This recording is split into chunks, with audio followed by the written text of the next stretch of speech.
Hello and welcome to the Westside Fairytales Horror and Lit Club. I am your host, author, writer, creator Tyler Bell of the long-running, sometimes awarded, and much beleaguered Westside Fairytales Horror and Dark Fiction podcast. I hope you guys are all having a good time, a good day. It is officially January 2023.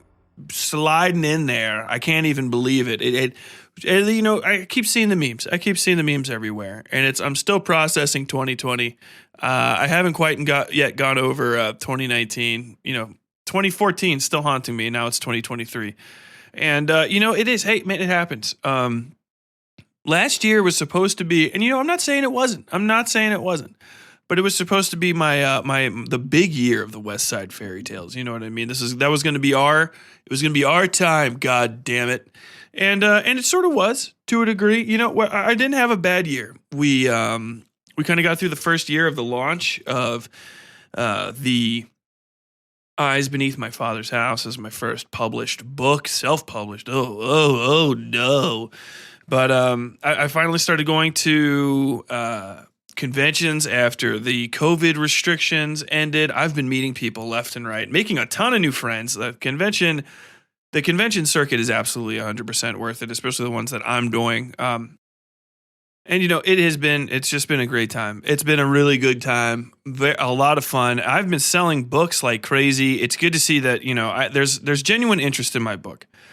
And my writing and me as a creator in general. I'm not necessarily meeting people that already know about me, but everybody that I talk to is like, wow, that book sounds great. I will buy a copy. You sound like an interesting author. And, I might be still sitting on some TBR piles. I'm not necessarily getting all my reviews back. Hey, I bought Tyler's book at the thing or other, and maybe some of them hate him. But in either case, I'm getting pulp off the shelf. You know what I'm saying? And that feels fucking amazing. And I'm making some new friends.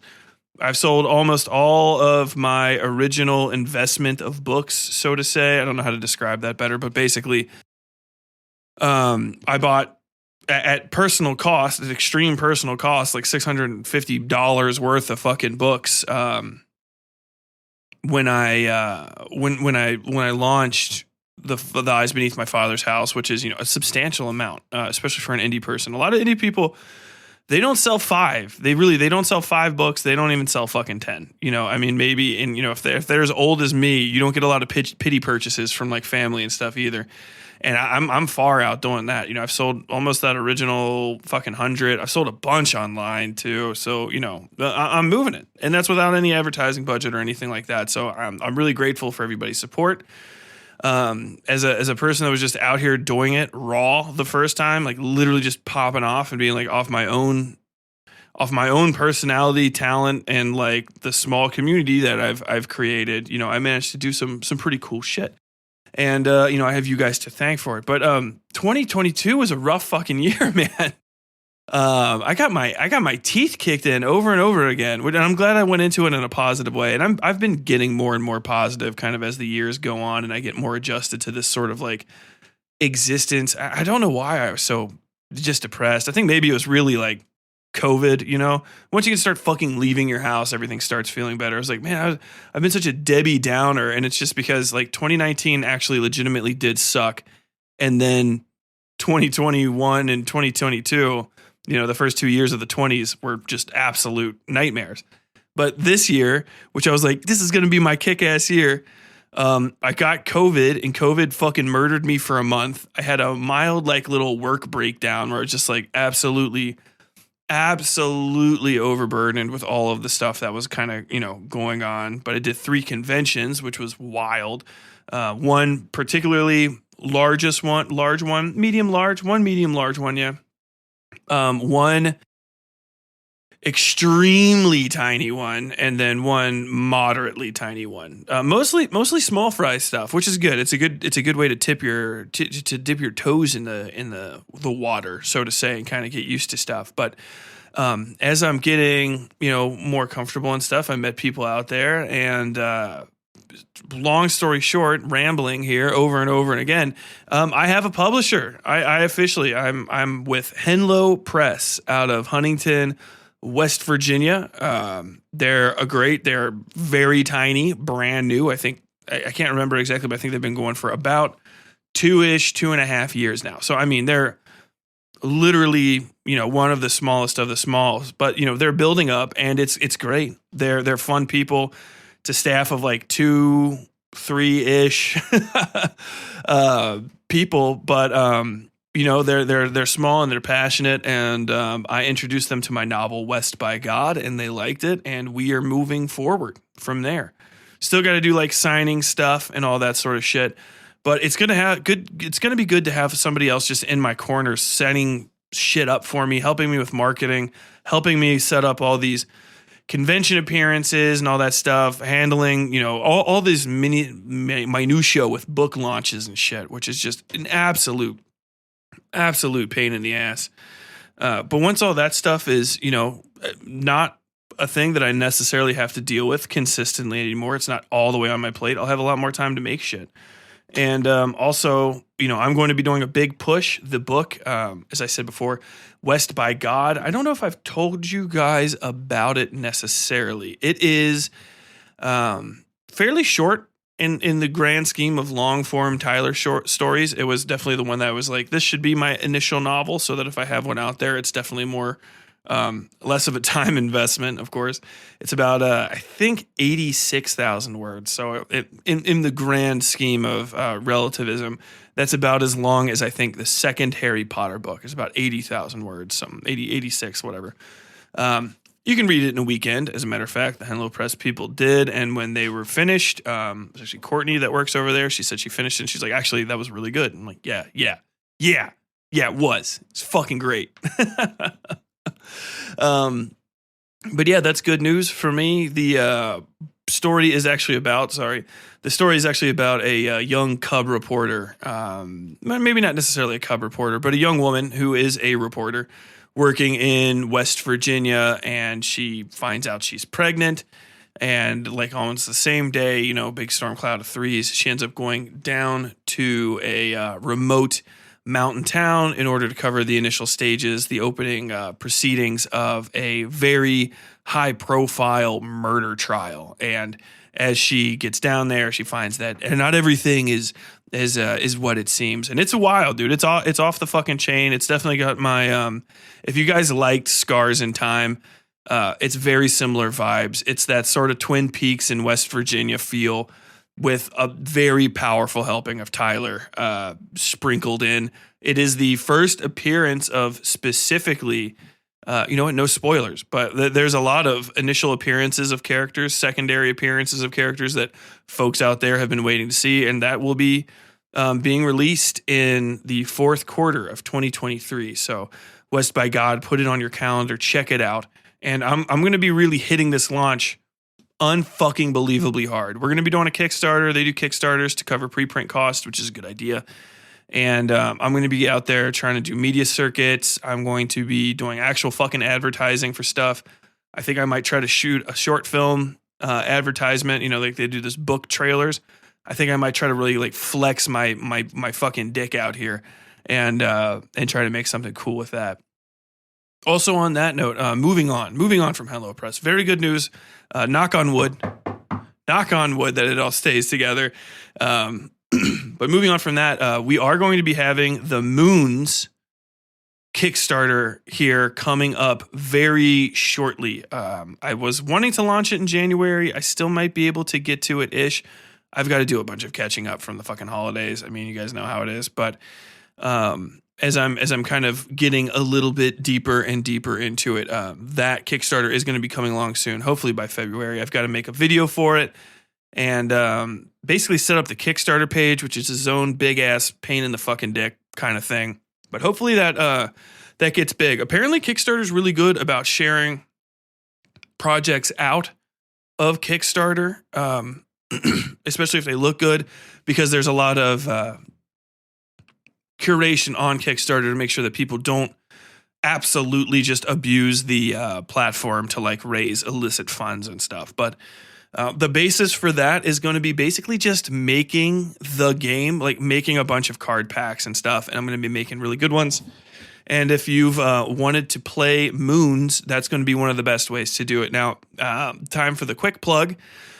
The Westside Fairytales is on Patreon, as I know many of you know, and we now have currently what we call the Westside Beta Program, and that's where you get to do a little bit of play test, a little practice test on various products that we're going to be putting out. I have not yet put it on there, but I am going to be uploading to Patreon as soon as I can do all the layout stuff for it, which isn't that hard, but it is still a little bit of work. But as soon as I can get all of that done, I will be putting a printable version of the card game for those of you who would like to print it out and try to play it on your own. I think I will also be including that like downloadable PDF of the cards where you can kind of just print it out on card stock, whatever, regular paper, cut it out with a nice little cutter. And then you'll be able to just play the game, just to play it, like kind of like a beta test or just for fun, at your leisure, at your desk. I actually had some guys in Louisville play test it, and they basically helped me kind of work out some of the rules. They're a little bit more hardcore type fellas, and they printed them out and then put them in plastic card sleeves, and apparently it worked very well. So. That's that going forward. So if you guys are interested in Moons, I've talked about it pretty substantively, over the course of this whole thing. But if you're not 100% familiar, it is a card game based on phases of the moon. It features a little bit, to a degree, in Sin Carriers, because I was thinking about it a lot at the time, and I thought it would be fun to include it as a plot element. And then it sort of kind of like really became an extremely powerful plot element. But that is going to be available on Patreon, patreon.com/Westside Fairytales. Please pop on over there if you want to check that out. That's the $10 level, the Ascended Faithful. And so if you got a few bucks, pop on over there and help us out. And if you have a little bit less than money than that, just check us out anyway. You can get ad-free versions of the episodes and all that sort of stuff coming up. I think the last little bit of news is, and this is a wish me luck, this month I am talking with the Rusty Quill. This is another knock on wood. They are a pretty major podcast production outfit out of England. I think they may be in Wales. I can't remember. I'm beside myself. I'm even trying to guess. But they are responsible for, or have partnered with, to help boost the overall profile of shows like the Magnus Archives, which is, I'm pretty sure, their crown jewel creation. If you guys don't know about the Magnus Archives, it's an audio fiction. It's like one of the OG audio fiction podcasts, and also it is. They just did the Kickstarter for season 2 of it, and it's like at $1 million or something. It's obnoxiously high. I mean, the last time I saw it, it was the high end of 6 figures. How much money that they've raised, and it might be still going. So check that out. But yeah, I might be working with them, partnering with them, maybe making some stuff through them. I'm not exactly sure how it's going to go, but I'm doing that meeting very soon. So wish me luck. Now, on to today's episode. Today, I'm not going to be talking about any specific media properties. We are launching the very first episode of what I basically call the HLC interview series. I don't know. There might be like a sweeter, there's a sexier name for this program somewhere. But basically, going forward, just kind of like freshen stuff up and not have me always just bitching and moaning about inadequate properties, and maybe just to spice things up for you guys. I am going to start doing some interviews with random people. And now that I've been going to conventions, I've met a lot more random fucking people. So there is, just a ton of folks that I can interview and talk to about their various things. Today, you're going to hear an interview between me and Caitlyn Pace, the author of Mumblings. She is also a Henlo Press author. This is not me being like cheeky and like trying to get my foot in the door or anything. It was just, it kind of came up. I actually offered, I handed my card out at the first West Virginia Book Fair, the first convention that I went to.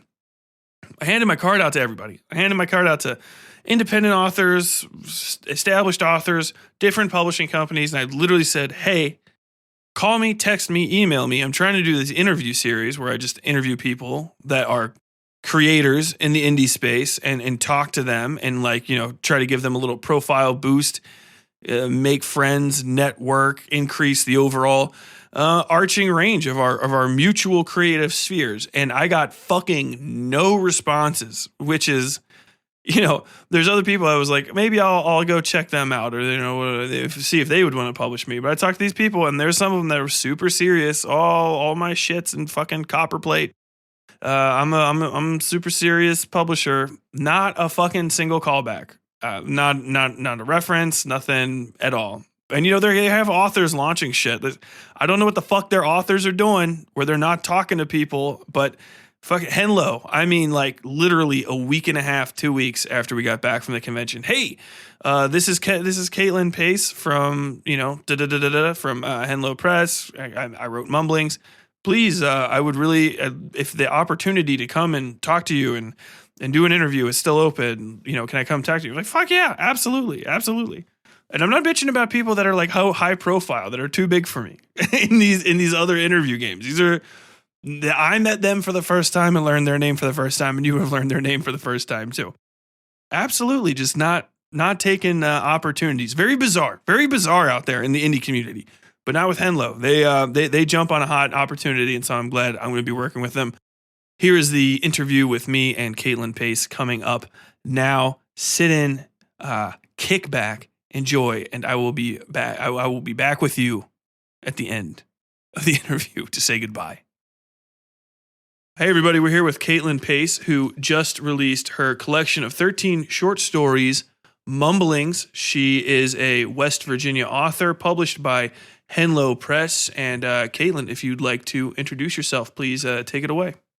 Hi, I'm Caitlyn. I am an up-and-coming author.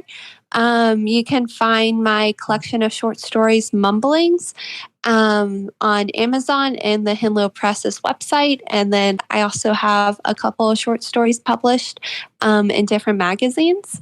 And you can find the links to those at my Twitter, which is my name, Caitlyn Pace, followed by the 202. So this is a collection of dark fiction and horror, which is good because that's kind of like what my my audience is typically into. So do you normally work in that genre, or do you mess around inside, outside, other stuff? Definitely. So I would say about 95% of what I write is horror and dark fiction, just because that has been my favorite genre for years and I've always been fascinated by it. I have written a couple of short children's stories in the past, but those have also tended to be a bit darker as well. So I guess you could say that it is pretty much all that I write. So do you have like a wellspring of darkness, that you kind of like draw from, or do you just like the vibe? How does that work for you? Definitely. So I, as a teenager, that was when my fascination with the horror genre started. And I was mostly fascinated by how the genre discussed topics that society wasn't traditionally comfortable talking about. And this will be a testament to how strange I probably was as a teenager. But I became fascinated by the symbolism behind different creatures and buildings and horror fiction. One time in ninth grade, my favorite movie, still to this day, is The Shining. And I watched a documentary about that film. And in the documentary, it said that the hotel is supposed to represent the labyrinth, or the maze in the movie. And there's a scene where Danny is riding his bicycle, and it seems like he's riding in a circle, but he doesn't end up where he started, and it doesn't register in your brain unless somebody points it out to you. So that was one of my fascinations, and I watched The Shining over and over again, trying to find these little things that I never picked up on before. So I think that the reason why I write horror so much is because I really love to utilize the darker elements within the genre to explore symbolism and topics within society that we're not comfortable discussing. What did you say is one of the topics that you're most drawn to, where you're like, this needs some addressing? Um, I think it changes often as I grow older. There was one point where I used horror as a way to discuss sexism, and I wrote a feminist horror piece that was published in Dark Horses magazine called Pump and Go. And that piece I wrote because after a series of events in my life, I wrote it due to these events, which I should probably not discuss. Gotcha. But Given the title, I think I might be able to guess the double entendre there. definitely, definitely.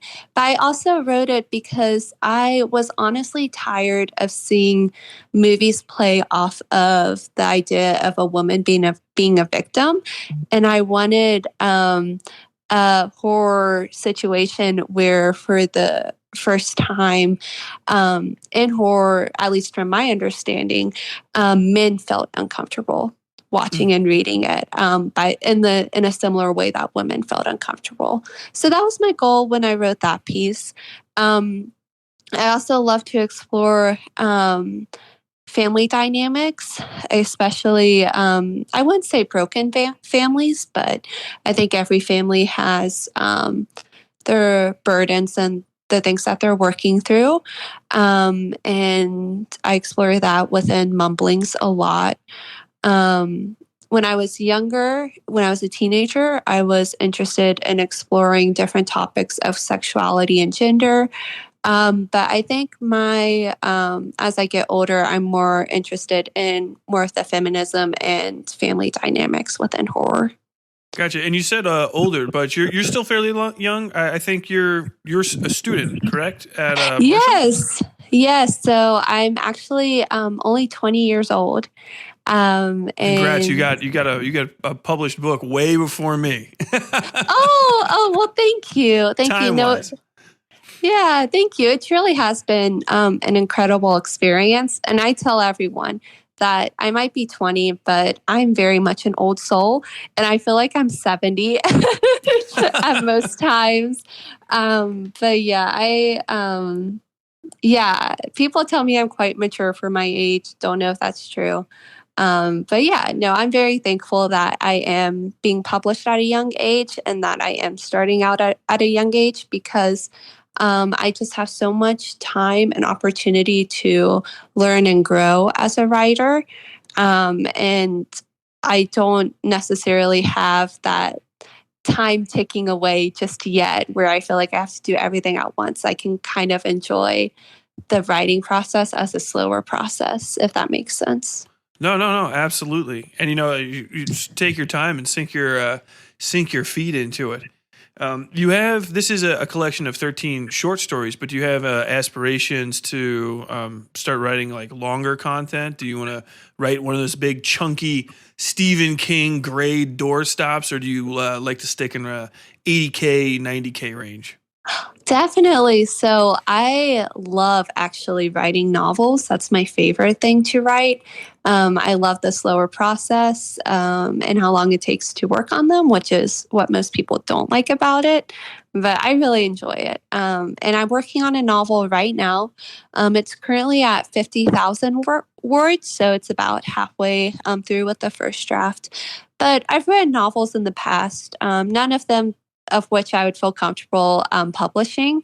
But I very much enjoy the process. And then my mom and I have actually worked on a novel together, although it is quite short. But the short format works for the storyline, and we're working on getting that published right now. Heck yeah. I've always kind of loved. I like working on novels too, and I'm overly winded. I think any of my viewers and listeners would really agree. But I think it really does stand out. I make all kinds of different stuff, but the cool thing about a novel really is how much of it's your life it takes up. I think if you enjoy that aspect, I like looking back and I'm like, oh my god, that chapter I wrote that in summer of last year, and then that was like last fall, and you sort of have your whole life, kind of wrapped up in the pages. Definitely. No, I completely agree. It's kind of like a scrapbook in an odd sort of fashion. Do you ever see yourself? Do you ever find it difficult to stay focused on specific projects? Do you like to bounce around and work on different stuff? I do like to bounce around, and I think it's because I am in college, so it's kind of hard to dedicate long chunks of time towards a project. But I think that will change once I graduate and do other stuff. But yeah, I tend to bounce around. I time myself when I write just to make sure that I meet my writing goals for the month. And I do set goals for myself. So I tend to write for 15 minutes, take a break, do whatever I need to do, come back, write for 15 more minutes. And then if I am not as busy, I won't time myself. And I will just write for however long I want to for that day. And those days are always my favorite. Hell yeah. So, what's your total goal per month? I'm terrible at math. Or does it mix up, or do you have like threshold goals? Like, I give myself a gold medal, so to say, if I get like at this amount of time, or I'm a bronze medal if I get this amount.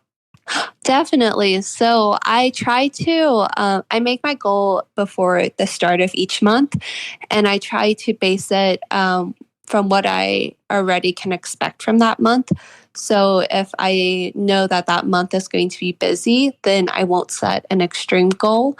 So the goals are not the same each month, but I set them in the amount of hours that I dedicate towards my writing. And usually I try to set the goal for an hour each day towards my writing. And that can include anything from writing to researching publishing opportunities to marketing my work on social media, just to make sure that I hit all three of those major points. And while I would love to dedicate even more time to my writing, that is what works for me at this moment in my life.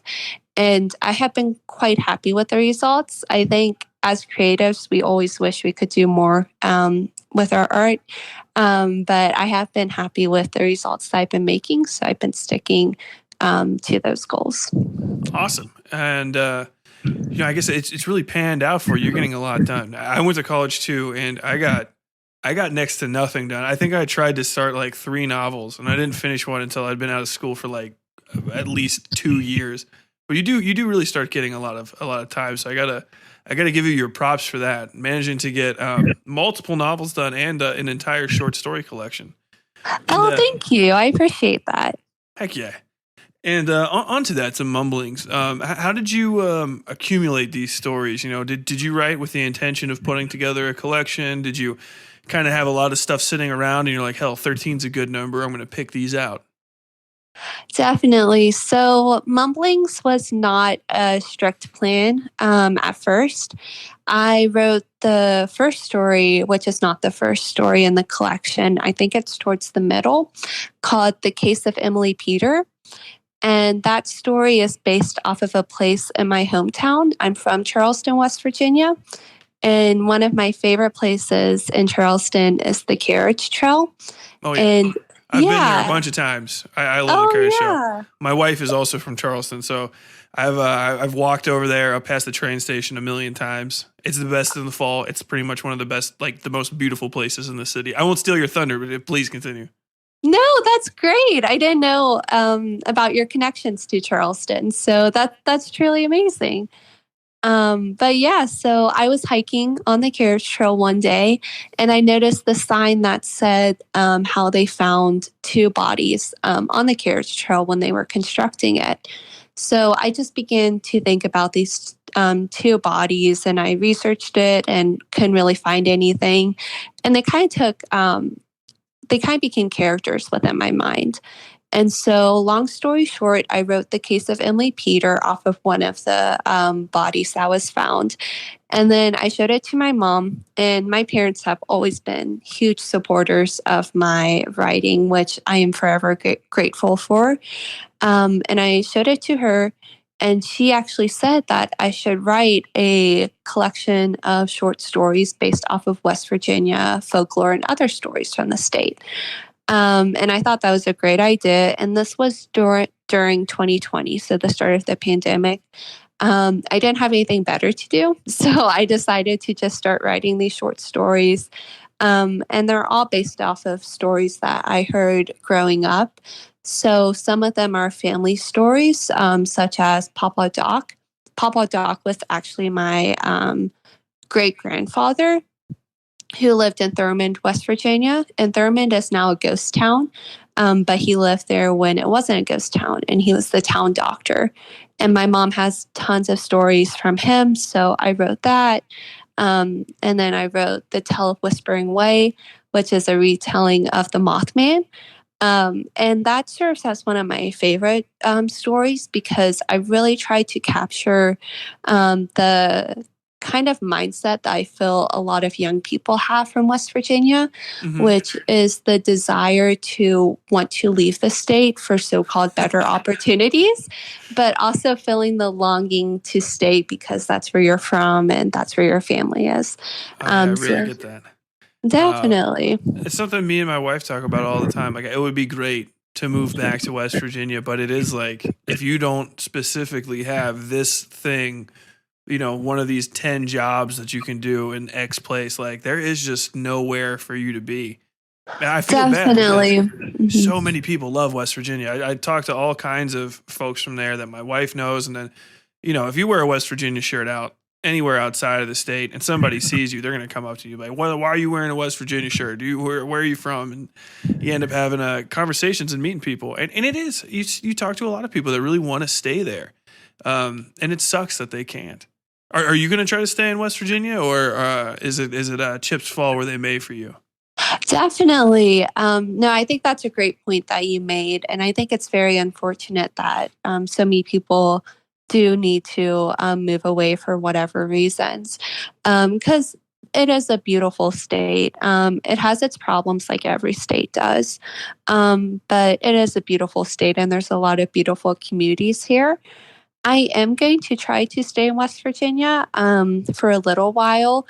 I also am absolutely in love with New Orleans. I visited there a couple of years ago and fell in love with that city.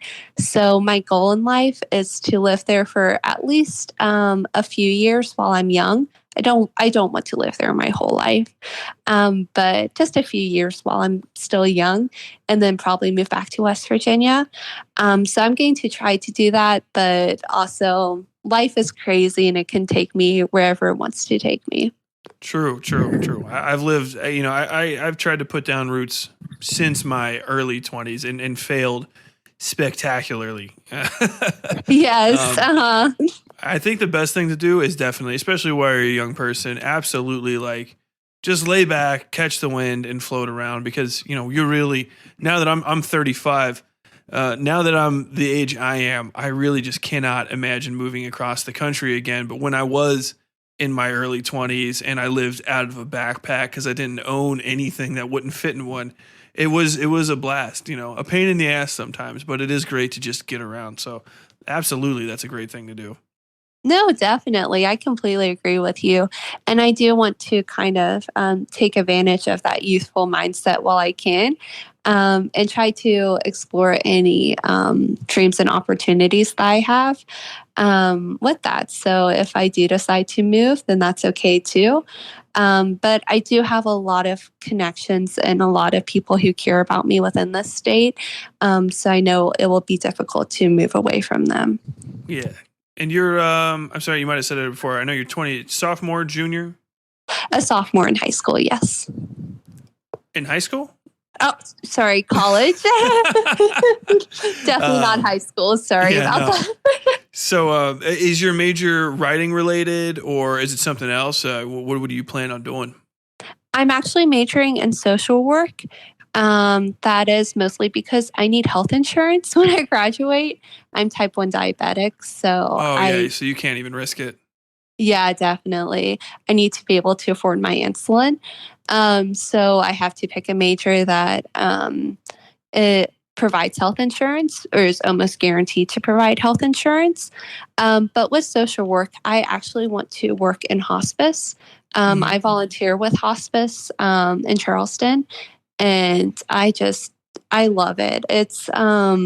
It is sad. It gets sad a lot, but the people who are there are just so supportive of my writing and they're so kind.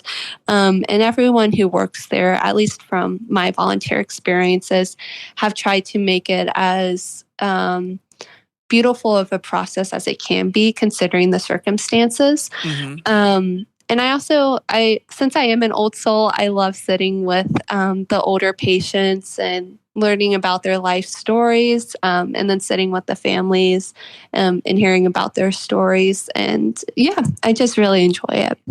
Gotcha. That sounds great.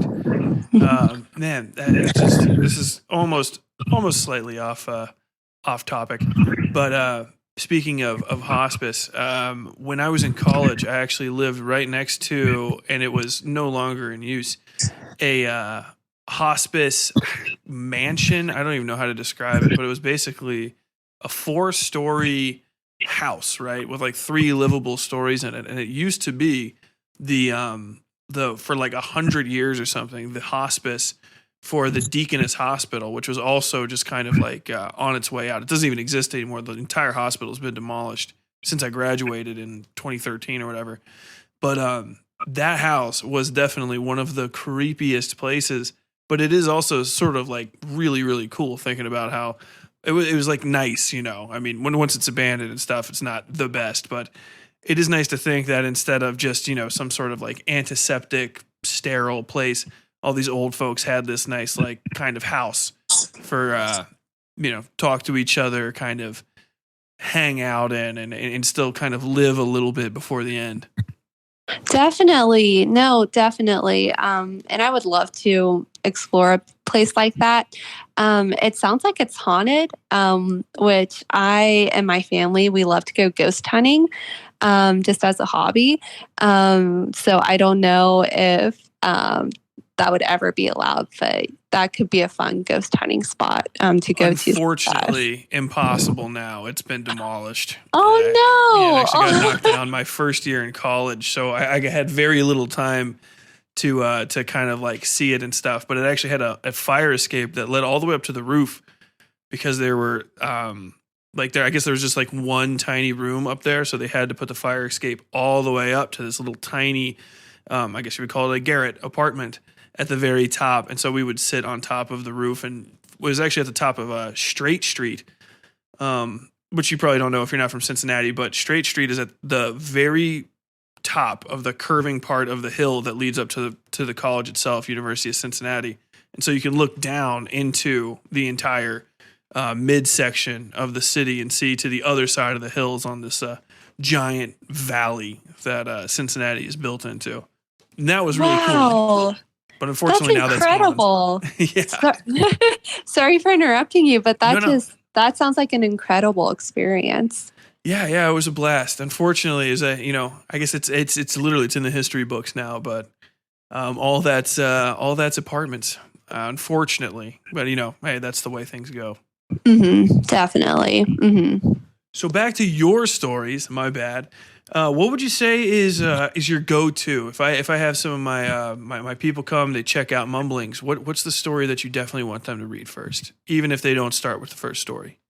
Oh, that's a good question. Okay, it depends what type of horror you like. If you like more intense edging on splatterpunk, I wouldn't label it as splatterpunk, but it definitely toes the line in that area. I would recommend Papa Doc. That one's one of my favorites because of my family connection to it. But also, I'm just really proud of how that one turned out. And then if you are younger, I would recommend The Tale of Whispering Way. And then if you like more psychological horror, I would actually recommend the short story Mumblings within the collection. Heck yeah. And so, what did you? Which one's your favorite? Your go-to? Is it Mumblings? Oh, that's a good question. So it changes a lot. I would say the two of them are Papa Doc and The Tale of Whispering Way. But I think if I had to pick between those two, I would have to say Papa Doc. I'm just really proud of how that one turned out. for many reasons. One of them is because it's pretty fast paced. And I am more of a slow paced writer. So I tried to write a faster paced story with that one. And I think it turned out well. It also covers a lot of topics that are unfortunately present within our society. And I actually asked my authors if we should censor the story because the story discusses abortions. That's You mean a your main publishers or editors? Yes. Okay, you said authors. My publishers and my editors, they work as both of them since I'm published with an indie company. So if I do refer to my publishers, they're also my editors, just as an FYI. But yeah, I asked them if we should censor it after we learned that Roe v. Wade was overturned because it does deal with abortions. And although it does not explicitly state them, it is based off of true events, unfortunately, in a small West Virginia town where people didn't have access to abortions.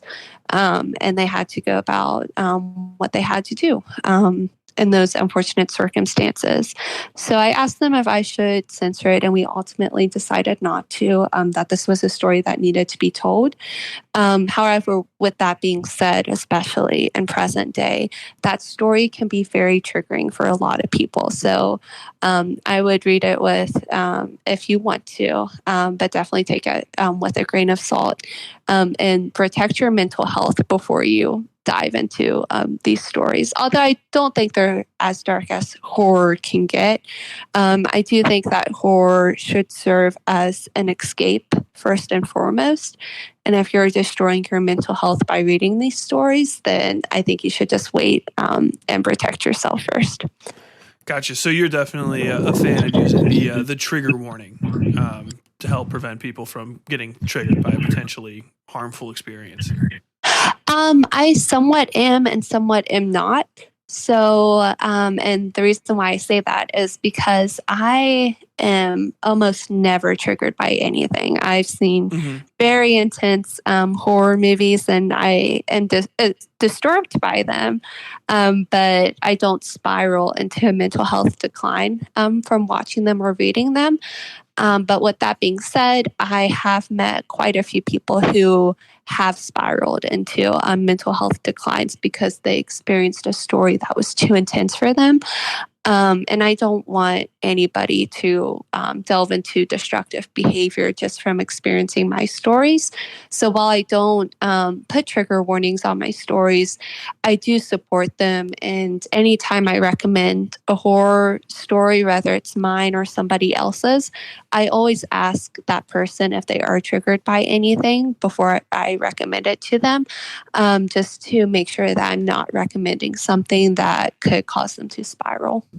Gotcha. And that's a good interpersonal consideration. And there's actually a bit of a, I guess you could say, a discourse going on Twitter a few months ago between some mid-high profile authors of horror and dark fiction. And it got pretty heated, and it's about trigger warnings, which I'm kind of interested in talking about another author about him.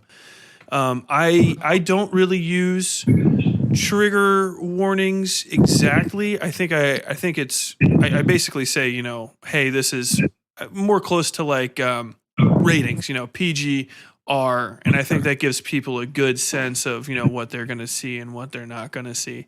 But some of their discourse was that you should have specific, really like detailed to the point, like if you are like this specific thing. Actually, I have a mild trigger that is just like my squick thing, and it just absolutely kills me. And I'm embarrassed to even say it because I am a horror author. But anybody that gets a thin cut, like a slit, especially if somebody like slits their wrists or gets it destroys me. I can't even describe it. And now I know everybody that listens to my podcast is going to go back and be like, oh shit, he never fucking includes those.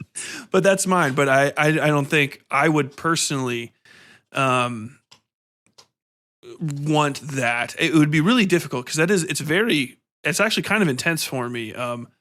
In Anne Rice's Interview with a Vampire, there is a scene that's like extremely long, and I was listening to it too, so I couldn't just go like skip through because I was driving on the highway listening to the audiobook.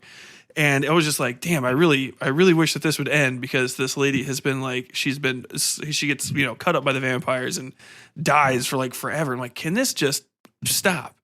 But I don't know if it would specifically be fair for me to request that specific of a trigger warning from everybody. And some of the conversation was that it should be not necessarily mandatory, but like socially impermissible to not include them. What do you think about something like that? Oh, that's interesting. So I never give ultra specific trigger warnings.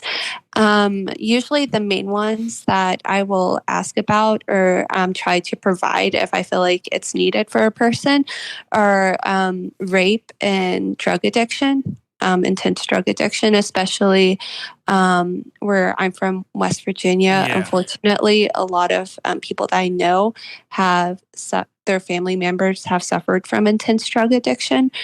So I try to provide that if they need that as a trigger warning. And then also, a lot of people cannot watch rape scenes, which is very understandable. So I try to provide that also. And then if there's something that's more in the public eye, like my story about abortions, then I would provide that as a trigger warning. But with that being said, if my story had come out and Roe v. Wade was still in place, I wouldn't have provided that as a trigger. So it does change based on the political climate. But yeah, for myself personally, I never look up trigger warnings. I go into stories completely blind, and I almost always finish them. There's only been one movie out of all the books I've read, TV shows I've watched, and movies I've seen. There's only been one movie that I couldn't finish, which was Cannibal Holocaust. Oh, and yeah, I know. Yes, definitely. Absolutely. That one was because there's a rape scene in there that was way too intense for me to watch. And it wasn't about escapism anymore while watching it. It was Cannibal Holocaust too much. It was absolutely too intense. Yeah, you do not have to excuse that one. No, definitely. So I haven't seen the ending of that to this day. But I've still seen more intense stuff. Like I think Clockwork Orange is really intense. And I've seen that. And other stuff. But yeah, I don't necessarily think for minor things the author needs to provide a trigger warning. I think that if the work becomes popular enough, then fans will write stuff about what they found triggering about it for other fans. And I've seen this with a popular podcast called the Magnus Archives. Where a lot of the fans actually have created list of trigger warnings that they felt the authors missed out on. So I think that's fine if the fans want to do that. I think that's okay. But I think as authors, for like minor stuff, like cuts, even though it is triggering for you to witness that, super I don't specific, think we have to talk about like, it. Yeah. And I think that kind of goes into it too. I agree basically 100% with what you said, with basically no real deviations. And also your point, which is one that I was thinking of. I didn't really even get involved with the Twitter deal. But yeah, most of the big things where you're going to really stumble in, you know what I mean? Because if somebody's going to read one of my books, it's very rare that they're not going to know exactly who I am, and my fan base is specifically people I almost basically know personally. If I was bigger, then you do have like the big fan base. So you're either kind of going in reading something you're really close to, or if it's a larger thing, you can, if you're a person that's at risk, very easily look stuff up. Like I couldn't imagine anybody being surprised by a Stephen King book if they did a little bit of diligence, Definitely. Mm-hmm. And I think the three big ones is, like you said, sexual assault of any flavor. violence against animals, which is actually my big thing with Cannibal Holocaust, because it was the other things were fake, but that was actually extremely real. We found out, and that's completely horrific. And then children, violence against children, which is some people's like absolute no-go.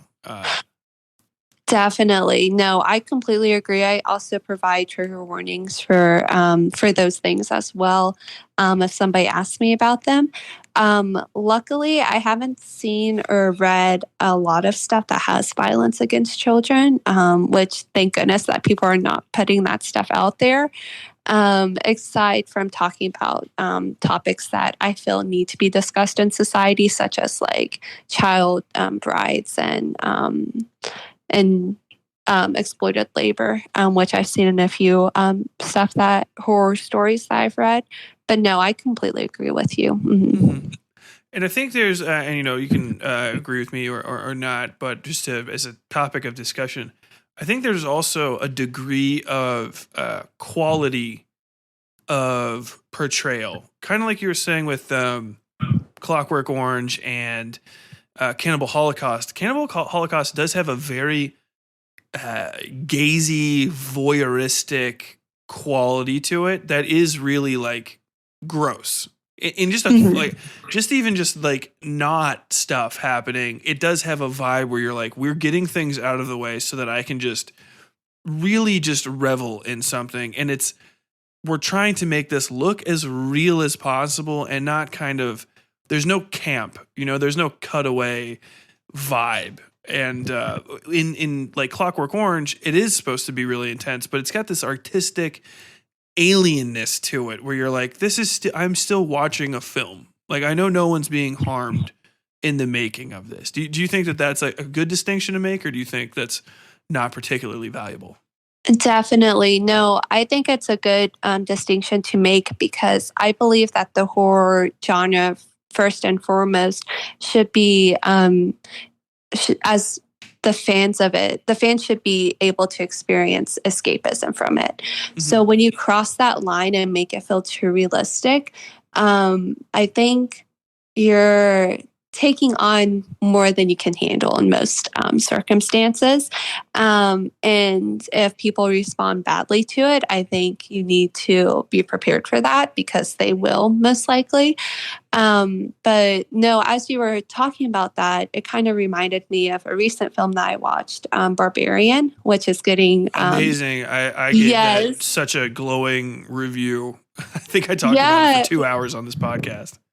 Oh, that's great. I started listening to that. I'll have to finish it. But I loved it as well. And something that I think they handled so so amazingly with that is that film very much talks about sexual assault, but they hardly ever, if ever, show a sexual assault scene, but you still feel the impact of it. So it provided a tool to discuss that problem in society and still experience the storyline without delving into a reality that unfortunately so many people experience. That's one of many examples too in movies. And that's something I talked about when I was talking about Barbarian. It really is a perfect example of that in multiple different ways. They talk about race and stuff in that without delving, like just making it being one of those poverty porn kind of deals, like, oh, okay, so this is just this is me watching black people suffer for like an hour and a half to no avail.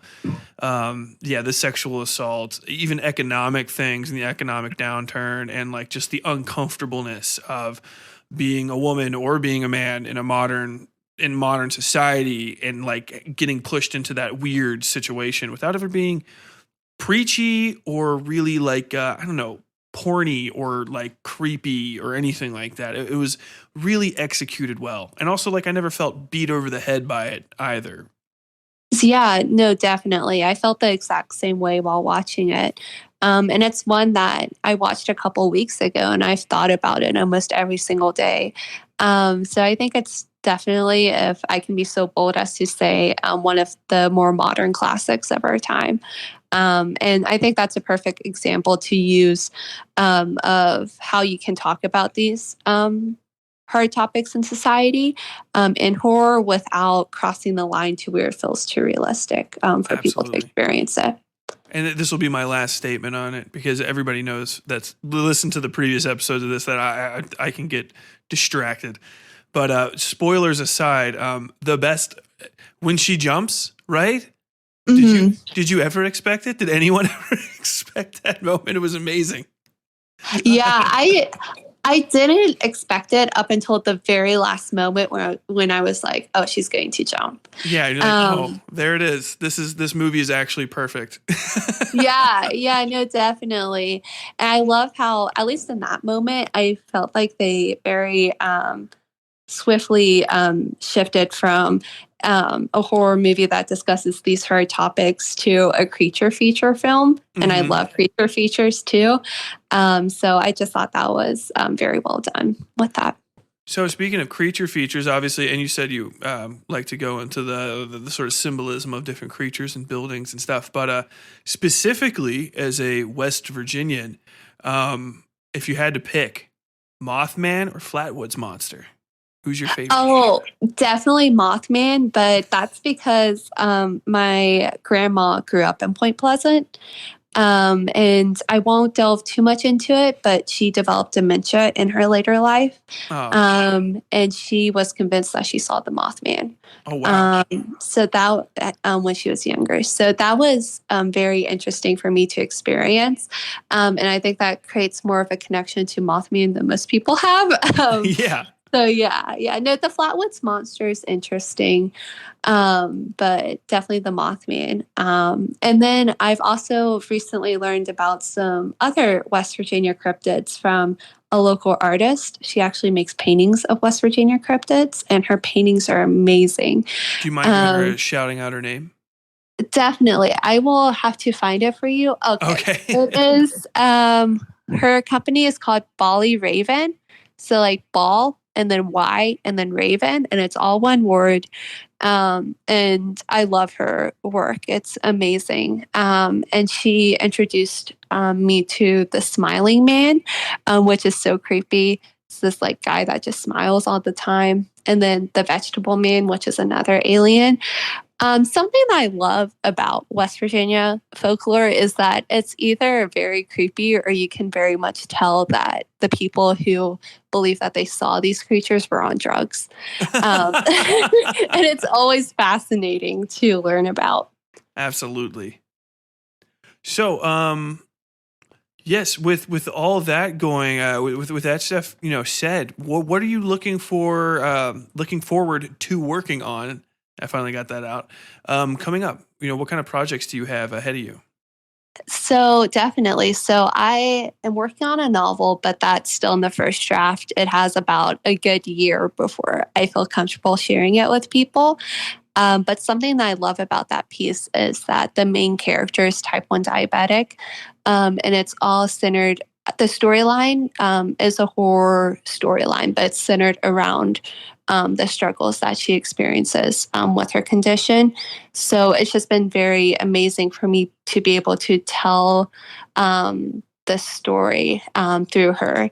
And then something that's a fun project that my mom and I are working on, and we finished the first book in the collection. We are going to make it into a series, is that we're actually working on a collection of choose your own adventure inspired books. Oh, nice. But they're horror based. So the first one is a slasher. It's called Choose Your Fate. And it takes place at a summer camp. And you have to choose like how you're going to escape the killer. Just as a heads up, and I don't know if you know this because it's not always well known as much anymore because the Choose Your Adventures aren't around as much as they used to be, but you cannot name your book Choose Your Own Adventure. Definitely. So we actually named it Choose Your Fate, Gotcha. But it's inspired by those books. The whole name is actually fully trademarked and people didn't even know it. And so people were releasing books called like Choose Your Own Adventure and then the title and stuff, and they all got sued by the same guy. Oh, no. Yeah, sorry. Definitely. No, you're good. That's good to know, though. Yeah, we actually anticipated that. So we are, instead of Choose Your Own Adventure, we're calling it Choose Your Fate. And then like a subtitle. The first one is called Can't Melt Away, which goes along with the yeah. storyline. That's got a good goosebumpsy vibe. Yeah, it's kind of like Goosebumps for adults. They had Choose Your Own Adventures. It was called like Choose Your Fright, I think, or something. Is very close. But I remember those when I was a kid. I remember one specifically forced me to learn math to try to solve it because I didn't want to cheat and look at the ending. And, no way. Yeah, I was reading them. I was like 8. I mean, this is the 90s, right? And so it was teaching me how to subtract because you needed to know how old somebody was when they died with just the numbers on their tombstone, which is crushingly easy when you're, post-collegiate and stuff. But when I was 8, I was just like, I can't subtract 4 digits from 4 digits. And then the thing said, no, actually, you can just subtract. If it's any person's lifespan, can't go over 100 years. So if you just subtract these numbers like this, you'll always know. It'll just pretend like it's 100. And I went, oh. And I thought I was the smartest 8-year-old in the world. I still got it wrong, though. That's amazing. The choices were like 81 years, 82 years, and 83 years. And I was just like, this one. And then I go to the page that is the selection. It's like, all right, well, unfortunately, you just got your head chopped off by the knight. Oh, no. Those sound like so much fun, though. I'll have to check them out. They're a blast. Yeah, unfortunately, I was born during the time where Goosebumps was still very much popular by R.L. Stine. And I grew up with a lot of Goosebumps, but we didn't have a lot of the great horror stories from the 90s because I didn't grow up in the 90s. But now I can experience them. I think those are all rare, too. I feel like I've heard that some of them actually go for money, the actual physical copies. I would buy them if really to date myself. I asked my mom to get one of those from the book aisle at Toys R Us. So it was when Toys R Us existed and had a book aisle just to basically hold the sheer amount of Goosebumps books that they had. And the first one I got was that one, which is like Night in the Graveyard or something. And then there was one where the kid plays video games, which might even be the same one as that. And then the last one that I can remember is a mummy, and you're trying to survive a mummy in San Francisco at the San Francisco Art Museum. It's the weirdest shit. That sounds like so much fun, though. I'll definitely have to try to find them somewhere. I might have to like dig deep somewhere, but I'm going to try to find them now. It's Absolutely. a mission. So, one of the final questions here: what are you reading right now? What are you reading? Obviously, you're watching Barbarian, but do you have any authors you're looking for, or things that found their way to the top of your TBR pile recently? So, I have a TBR pile that will definitely outlive me. Yeah. I just finished Billy Summers by Stephen King a couple days ago, and I really liked it, And I should have expected when I went into this, it's not that scary. And he didn't want it to be that scary. He wrote it to not be that scary. But I was in the mood for something scary. So when I was reading it, I was a little disappointed. But it's still a great story. It's a great book. And then I'm also reading now Hollow by Selena Myers. She's a great author, but she's also most known for her sleepwalking videos on TikTok. She goes by Selena Spooky Boo. And she has a great podcast that I love listening to as well. It's called The Haunted Estate, but I think you can find it by Selena Spooky Boo. And then I am just constantly looking for new horror. I have recently become obsessed with indie horror and locally published ones. So I try to find those mostly through Twitter. And anytime I see one that catches my eye, I take a screenshot of it. So my camera roll is just filled with pictures of what I hope to be my TBR one day. Hell yeah. So yeah, I mean, there's so many great stories out there. And where I'm so young, I get to experience these great classics while also experiencing these new authors at the same time. And it's a really great balance. But when I was in high school, I was mostly concerned with the classics. So I've read almost all of those. Awesome. I got to say, I'm a little envious of your guys' generation. When I was younger, we only had landline phones at best to contact people. And so it wasn't until I was considerably, basically in high school for a couple years before I found anybody to talk with about horror stuff. And it wasn't even necessarily a good conversation, you know? No, definitely. I'm sorry. No, it's fine. I was just saying, because it's just such a broad genre that, like, I think it's literally like comedy, drama, and like horror is like the unspoken third child, because so much stuff fits inside of it, you know, horror, fantasy, horror, sci-fi, and stuff. And so you'll end up like talking and like, yeah, I got 3 friends in 2001 who are all horror fans, but this guy's like a diehard splatterpunk only type person. This guy is just like, if it's not specifically Friday the 13th, I don't care. And then you're me, and I'm like, I just want to talk about Stephen King books, but I guess we'll all begrudgingly hang out with each other. But now you can talk to the world, which must be pretty great to meet new people. Yeah, no, it definitely is. And I've also thought about that a lot recently too, because it used to be, from my understanding, that horror was pretty much just Stephen King and R.L. Stine, and then the classics like Mary Shelley, Shirley Jackson, stuff like that. But now, although those people are amazing and I highly respect them and their work. I can't say Anne Rice was the third wheel there. Oh, yes. Anne Rice was huge, although not as well respected as Stephen King. Oh, most definitely. I can't believe I forgot her too. She's one of my favorite authors, because I'm a huge vampire nerd.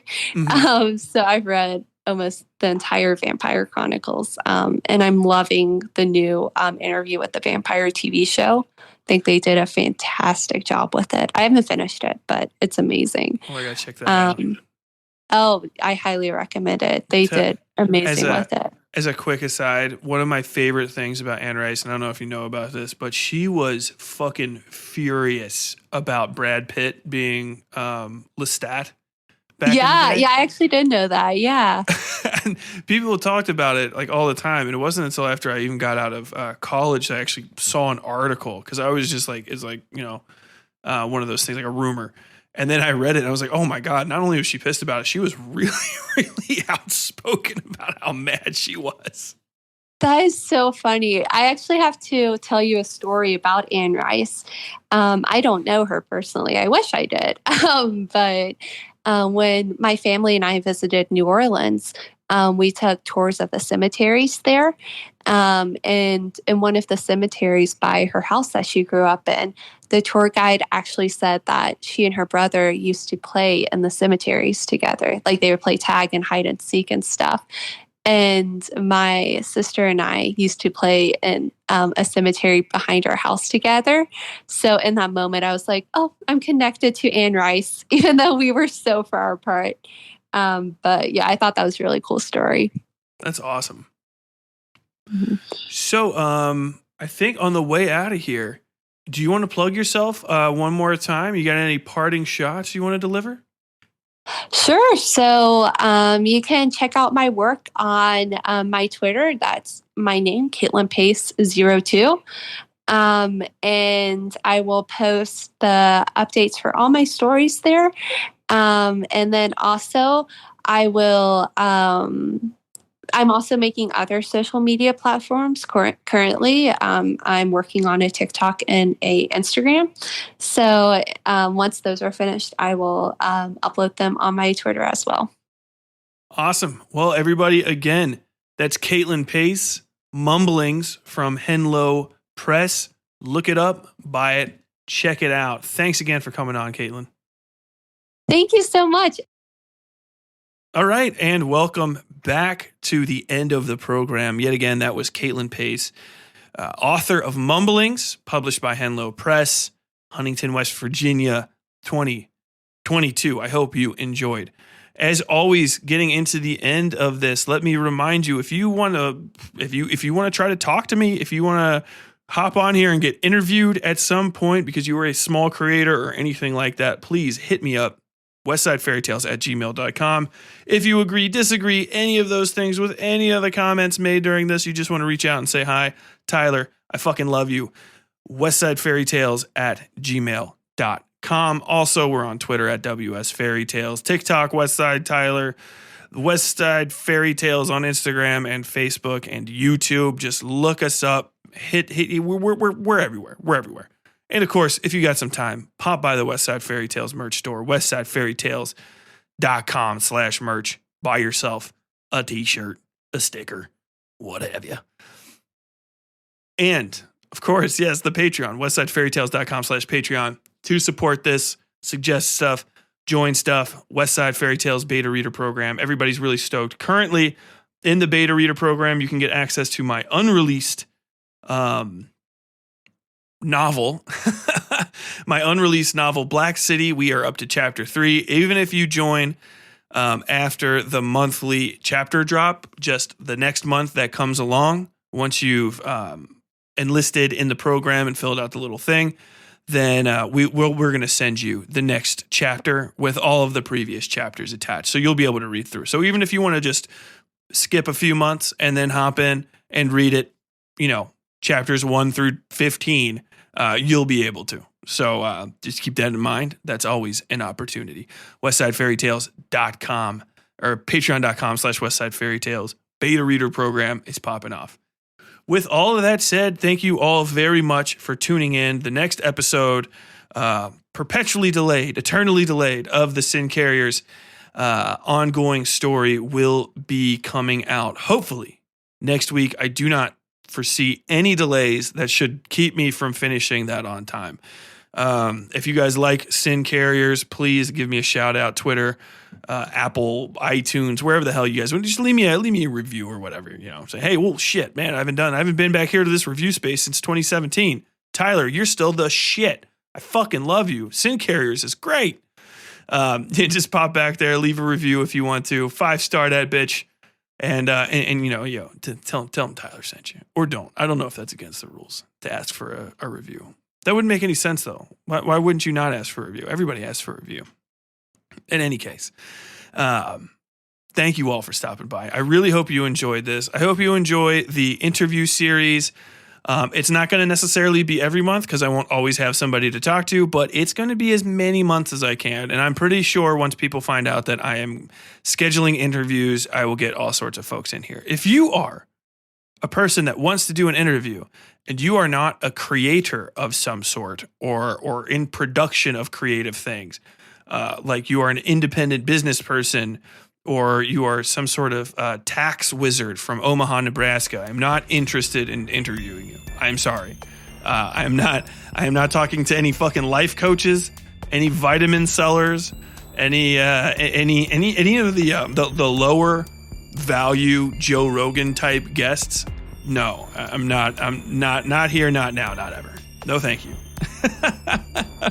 But until next time, as always, stay safe out there.